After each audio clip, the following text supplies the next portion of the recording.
This is Democracy Now!, democracynow.org, the War and Peace Report. I'm Amy Goodman.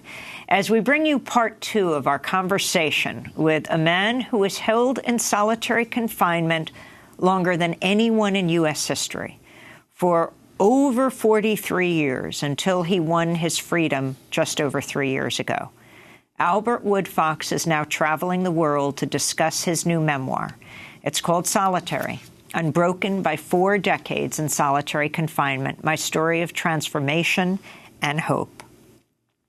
In it, Albert describes his childhood, how his mother struggled to keep the family cared for, how as a young teen and young man he was in and out of jail and prison, and how he became radicalized when he met members of the Black Panther Party and went on to establish the first chapter of the organization at the Louisiana State Penitentiary in Angola, Louisiana, to address the horrific conditions at the former cotton plantation. Not long after this, he and fellow prisoner Herman Wallace were accused in 1972 of stabbing prison guard Brent Miller to death. The two men always maintained their innocence, saying they were targeted because of their political activity. Woodfox, Wallace, and a third man, Robert King, became collectively known as the Angola Three. For decades, Amnesty International and other groups campaigned for their release.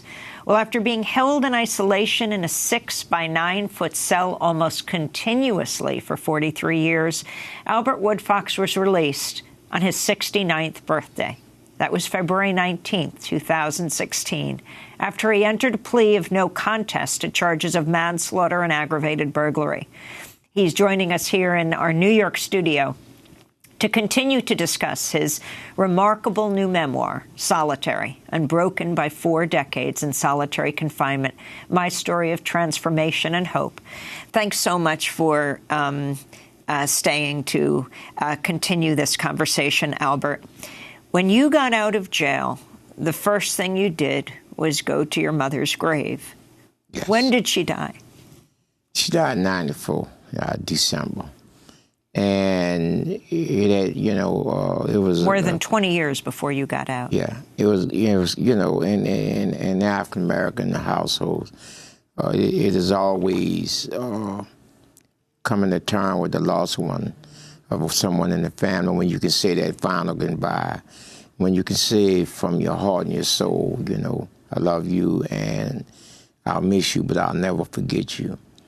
And so I was denied that right. I was denied the right to go to my mom's wake or funeral and say that final goodbye. So I had to live with that burden, until the day I was released from prison. And the same thing with my sister, when I lost my sister in 2002, both to cancer.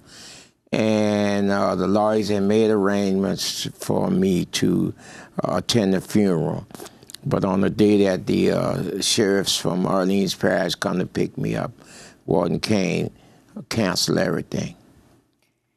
And now this is a man who projected the image of being a Christian and believing in family and everything, but yet because of my political belief, because they couldn't break me, because I would never renounce the Black Panther Party as they demanded as a turn from being released from solitary confinement, he saw another opportunity to inflict pain upon me. And so I was denied the right to, say goodbye to my sister. And on the day I was released, we went straight to the graveyard, and the graveyard was closed because there had been a 2-hour delay in releasing me. I wanted to climb over the fence, and my brother was like, no, we're not having that. You just got out of prison. We're not going to, give these people. So we left with a deep heart, and we went and said goodbye to my sister and my brother-in-law, who was also a childhood friend. And the next day, with an abundance of flowers, we went. And I was finally able to lift that burden that I had carried for so long. I wanted actually to go to your brother, who you remain close to, Michael Mabel. Yes. You remain close to him in prison. He was there to greet you upon you. I wanted I wanted to go to your brother, Michael Mabel, who you remain close to in prison and who was there to greet you when you got out in 2016. When you joined us days later on Democracy Now!, he was there too. Yes. And he described for us how on those first days after getting out, you visited your mother's grave. It was closure for him. I periodically always visit my mother's grave. My mother took her last breath with me holding her hands, and I would always let him know how she went and how much, she continues to look down and know that he's going to struggle for the right thing in this world. And, him and King and Hooks have always given me strength to go against the world. And, no matter what happens, it's that if you continue hope and strength and you fight for a right cause, then you can do anything you want. So that's Michael, your brother. That was just a few days after you got out. Our radio listeners can't see you sitting next to him. You actually look very different than you do today. Well, I have more gray hair. So I want to go back to your time in prison. It's amazing to me that rather than just leaving it all behind, I mean, it already consumed so many decades of your life. You are spending your life free, talking about what's happening inside. I think, to say the least, it's impossible for anyone who hasn't gone through this to understand what it means to live in a 6 by 9 foot cell for more than 4 decades. How did you maintain your sanity? Describe for us being in that cell, what it felt like. Actually, the measurements of the cell are 6 by 9, 6 feet wide, 9 feet long. But there is actually less space available because you have 2 bunks attached to the wall that takes up half of the cell, and you have a toilet bowl, face bowl combination on the back wall, and you have a iron table with a bench on the thing. So you have a very narrow pathway in which you can move back and forth in the cell.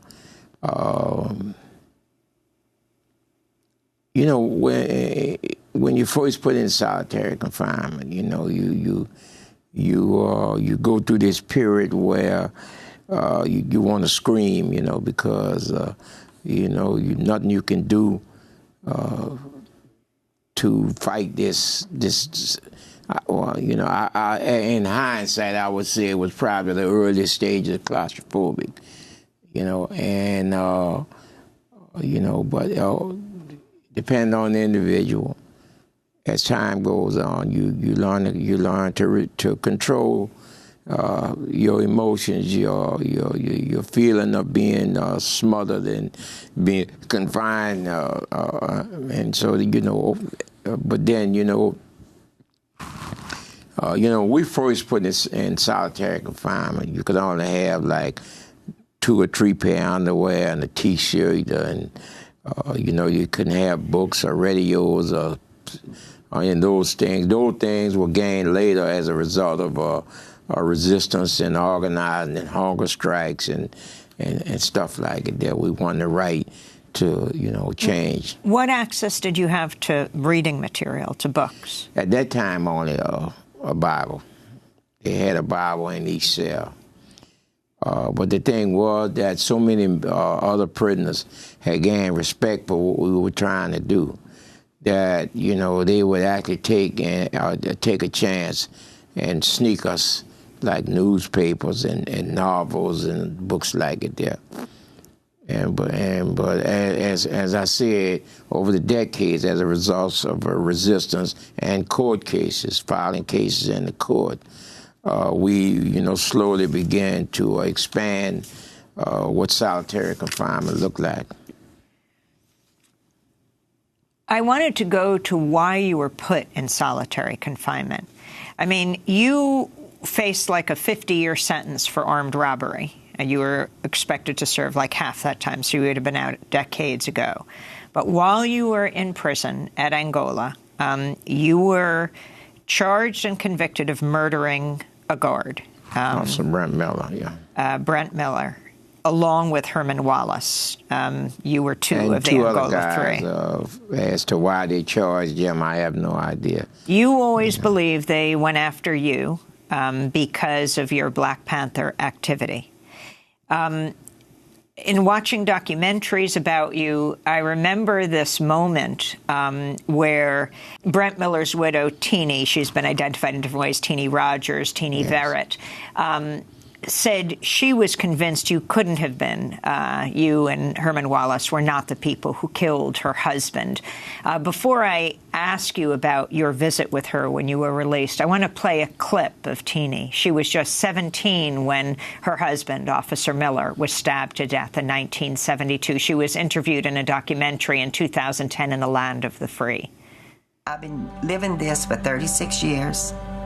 There's not a year that goes by that I don't have to relive this. And it just keeps going and going. And then these men, I mean, if they did not do this, and I believe that they didn't, they have been living a nightmare for 36 years. So that's Brent Miller's widow. She's talking while you were in jail, and you would be in jail for years to come after that.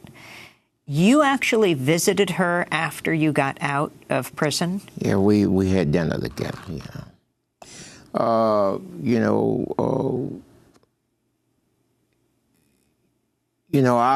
our respect for Teenie Miller is unbound because I took a lot of courage for her to do what she did, to come out.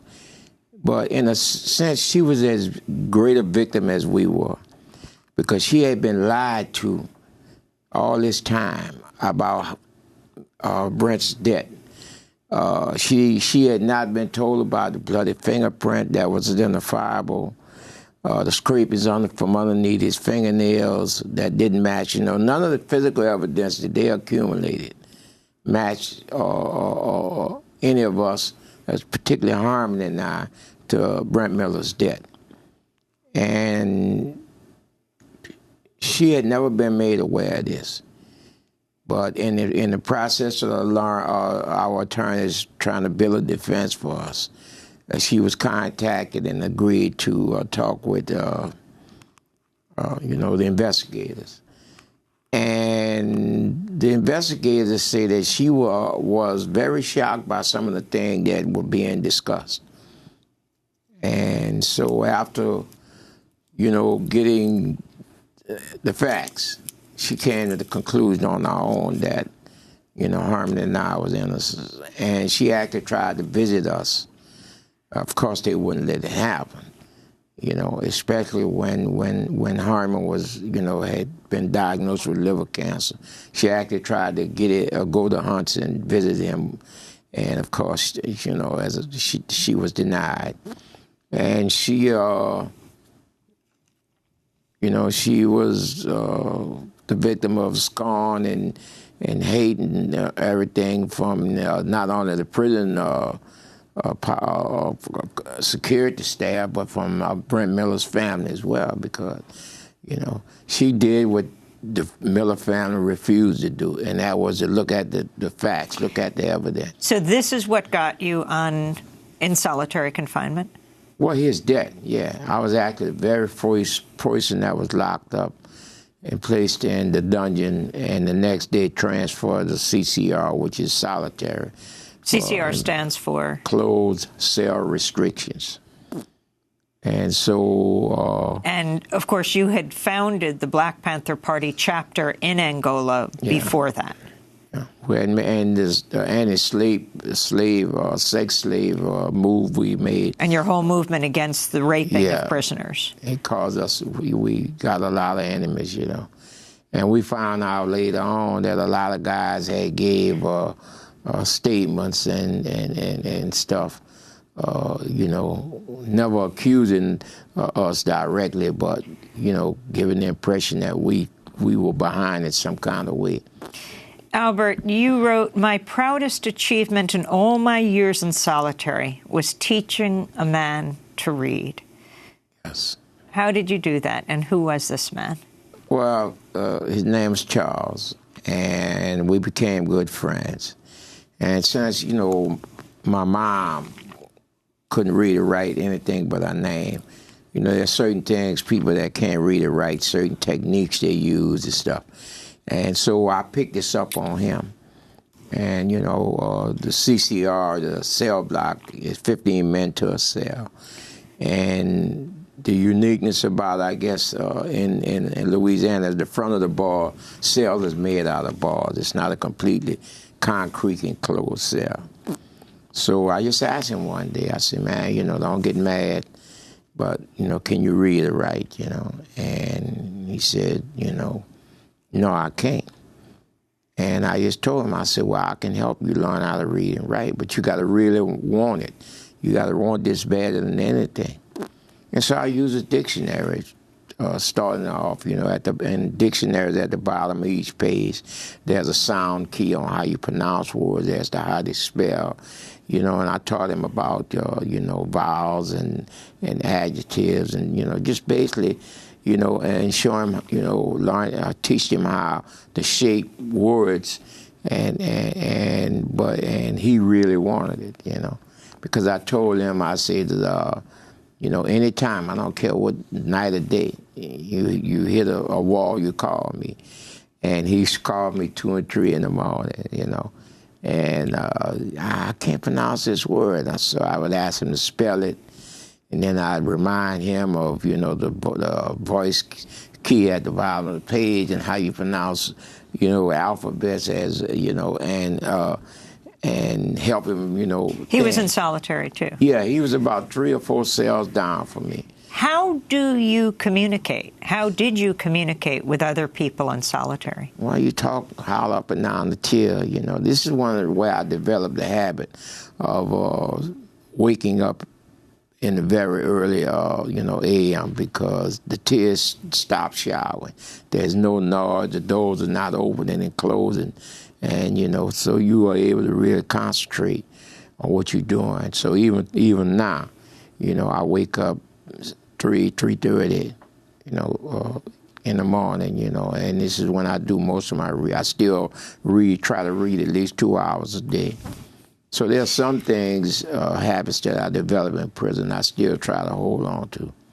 Well, you're a busy man once you've gotten out of prison, and now on your book tour, you're headed to Canada, and you have to leave in a few minutes. But I wanted to ask you about how you have adjusted since getting out of prison, starting with the small things.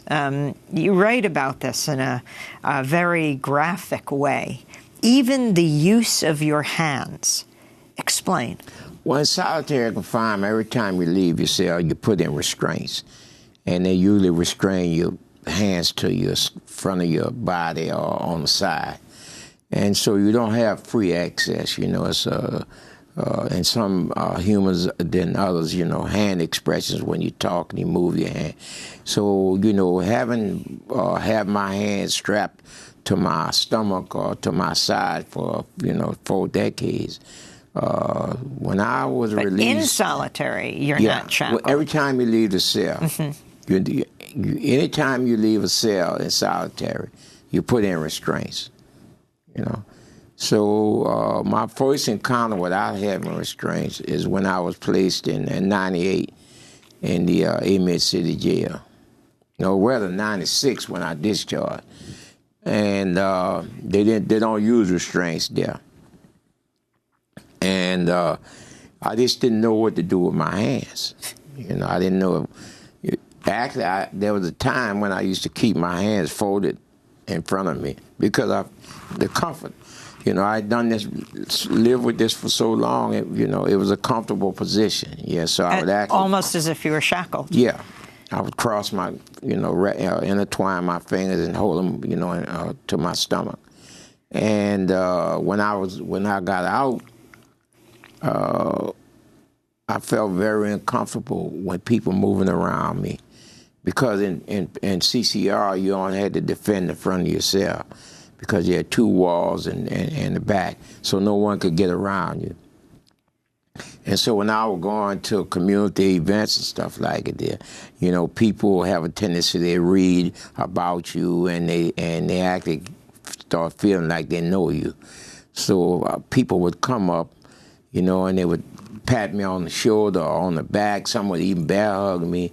And it took all the discipline that I had developed in the decades of solitary not to just explode, you know, because, you know, to have someone come up behind you, you know, in prison, that is deadly. You know, you spend a great deal of time in prison trying not to let anyone get behind you, you know, because most attacks in prison, that's where they come from behind. And so that was probably my biggest adjustment, you know, getting accustomed to people moving all around me and people coming up behind me and patting me on the back and stuff. And what about walking? When your hands are shackled, your legs are also shackled, yes. Right? Yes. So how did it feel to be able to walk freely? Well, at first you measure your steps, just like, you know, when you have shackles on, you can only step so far. So when I first got out, I would take, like, I guess you could use the term baby steps, you know. Sort of shuffling. Yeah. And over a period of time, you know, you adjust, you know. And one of the reasons I think that helped me survive is I had developed the ability to adjust very quickly. So whenever things change, you know, rather than resist, which most people do, because change means unfamiliarity and stuff, you know, I would adjust to that change almost instantaneously. And so, you know, that pretty much, you know, how I learned, or I had, you know, I guess you can use the term, I learned how to walk again, you know. And you also talk about your hands, not only where you place them, but how you use them. Like, for example, using a cell phone and what it meant for your fingers to be working in a different way. Yeah, you know, like I say, you pretty much have to learn a new physical way of moving and doing things when you've been shackled for 4 decades plus, you know. Are you suing over your confinement, solitary confinement for over 4 decades? In 2001, Herman, Robert, and I filed a suit challenging long-term cell confinement. Herman Wallace, Robert King, and you, the Angola Three. Unfortunately, the conditions of the suit, I can't comment any further than that. But it's in process now. No, it was settled. It was settled, you know. But part of the conditions was keep your mouth shut, you know. But I can say that there have been some changes, you know, not nowhere near what they should, because solitary should be ended. You know, the purpose of solitary confinement is to destroy human spirit, to destroy, you know, sense of self-worth, to destroy your sanity, you know. And so, you know, it serves no purpose. It's still very used very heavily, you know, in the prison systems across this country, you know.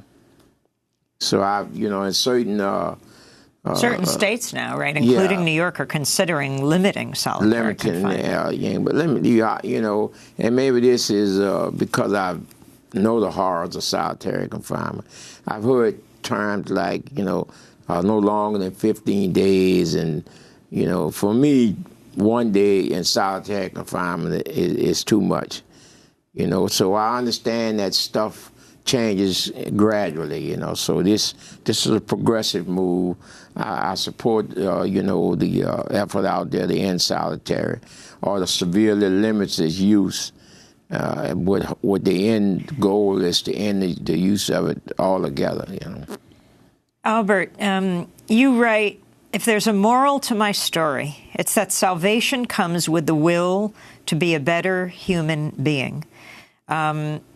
You say you wouldn't change your life because everything made you the man you are today. Yeah, you know, that's one of the questions I've been asked a lot.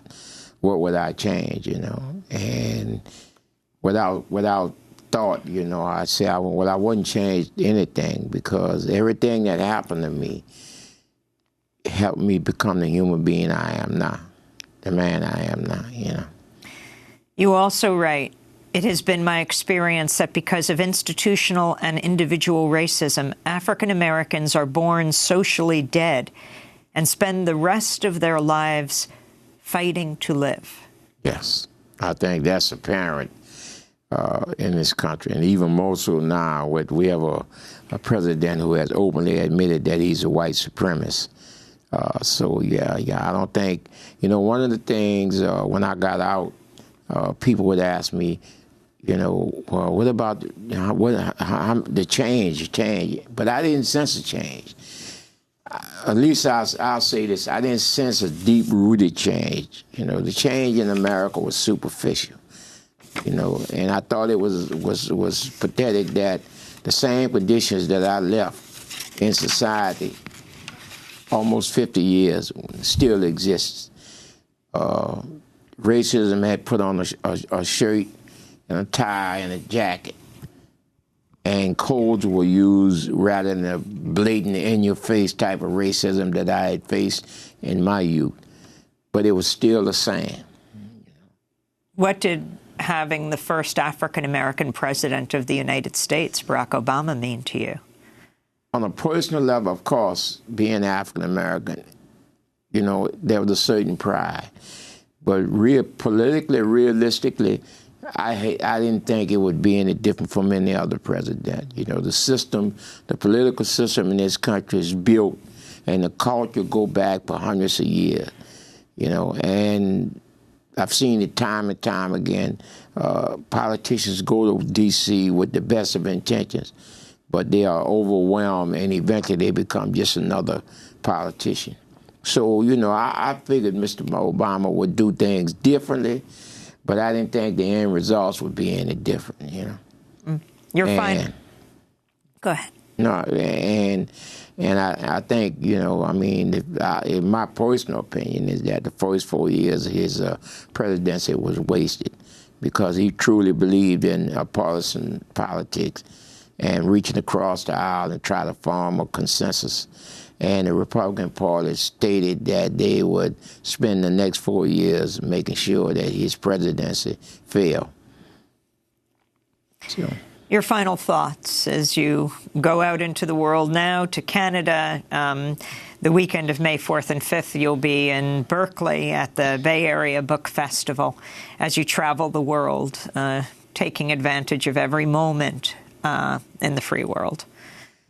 Well, my hope has always been, for a better humanity, and to try to be a part of that, to try to say something or do something that will make, if no more than one human being, stop and think, and start a dialogue that can change into a movement. I've always said that one individual can cause chaos, mass movements can cause change.